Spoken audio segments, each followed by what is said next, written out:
Hello, everybody. The WCCW World Class Championship Wrestling Review Series here on Pro Wrestling Logic YouTube channel continues, and we move into June, almost full blast summer here. June 4th of 1983 is our next contest, our next week here. Bill Rathke versus gentleman Chris Adams. Adams has been receiving more than his fair share of television time. Obviously, that means a larger push coming for him somewhere down the road. Rathke, who is a lot bigger than I seem to remember when he did his first couple of enhancement talent matches. Maybe he bulked up a bit. Maybe it's just the gear he was wearing or something of that nature. But Rathke gets an advantage and sends Adams to the floor relatively early.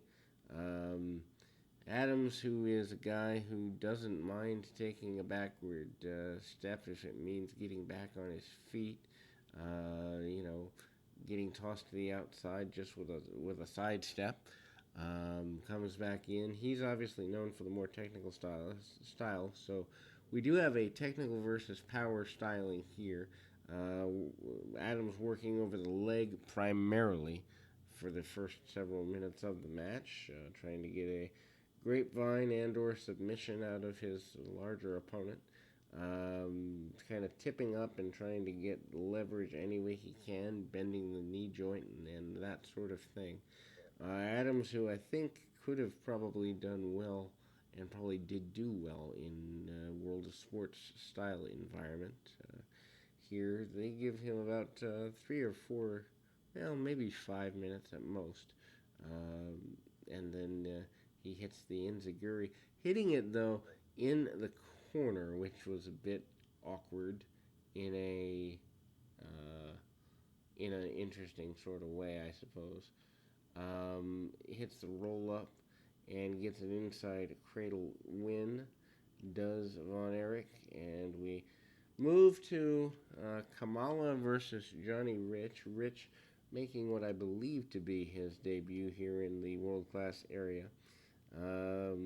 It'll play into next week, but there is talk in the next week that this was going to be the reunion arena partner of Kerry Von Erich for the tag team championships. This is not, however, going to be the case, as Kamala quickly dispatches Rich in, I don't know, I guess you'd say easy form, although Kamala has been relatively untouchable by this point of his journey through world class. And Kamala does that throughout several territories, just, punch kick, chop to the throat, chop to the side of the head, whatever, big splash, and you're done. Kamala's basic match until he's in there with a guy who's competitive with him, like Andre the Giant or a King Kong Bundy, Bruiser Brody type. Big deal. And then we go off with I guess you'd say, in-person vignette. David Von Erich talking about his interest in Jimmy Garvin and other such things.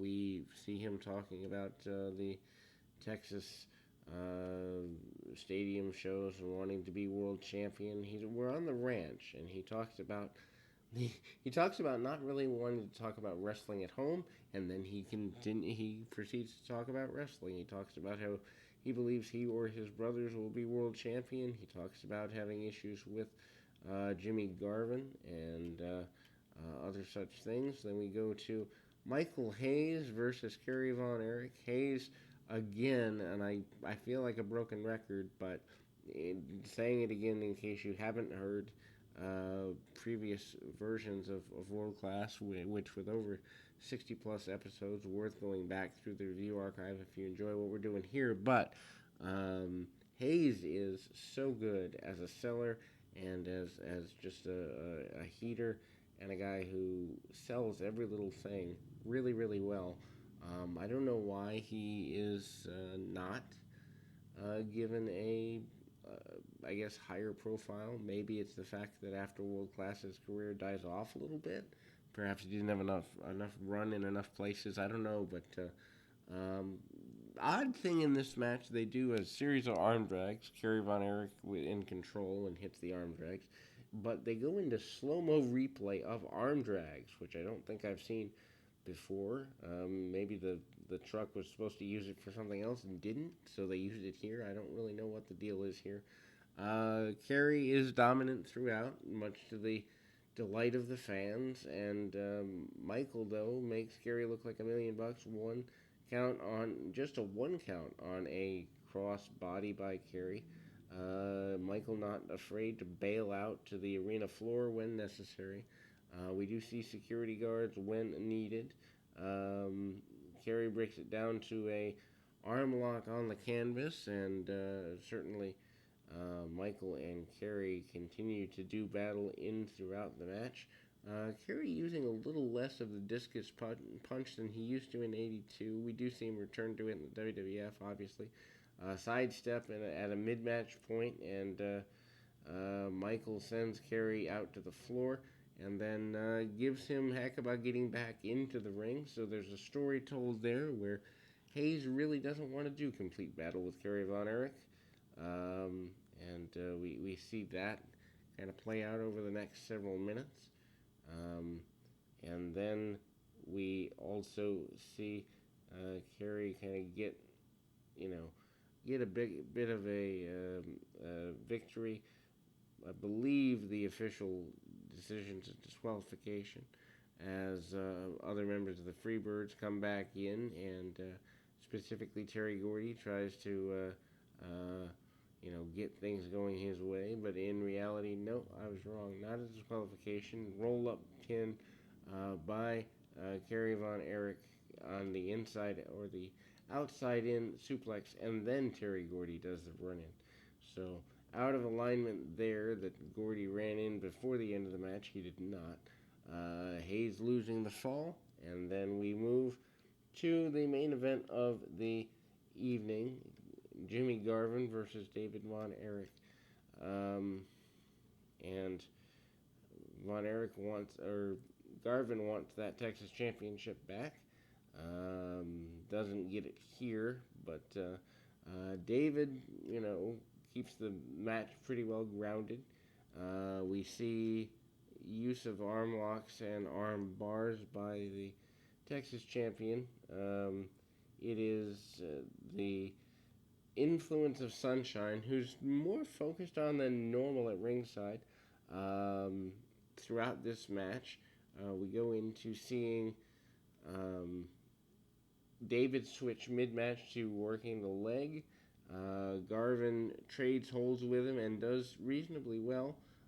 He chooses to work over the arm, going from a hammerlock to dropping knees and elbows on the arm of David. Match is really decent. There's a point where David uses the turnbuckle as a way to drive the shoulder in with the hammerlock, and every time Jimmy gets in trouble, he's begging off, backing off, and trying to save face. I mean, really, quite a big deal, and that does not work. Sunshine, though, on the outside, we return to her throughout the match in terms of her involvement, and we then see that Garvin is in fact tied up in the ropes, and Sunshine does interfere to get things going back Garvin's way, and she is very nervous.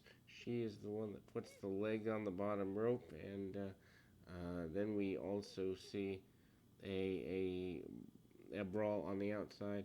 Sunshine is great with facials, great with, I guess, influence. The lights go out at a point, and also the footage is a bit wonky. So we come back. Sunshine's in the ring, and it's clear that she's caused mischief. And we close the program with a Jimmy Garvin promo. Garvin says he wants the Texas Championship back, and he's going to get it sooner or later. He says that there's a conspiracy against him and conspiracy against everything that is Garvin. So he's certainly not happy with things.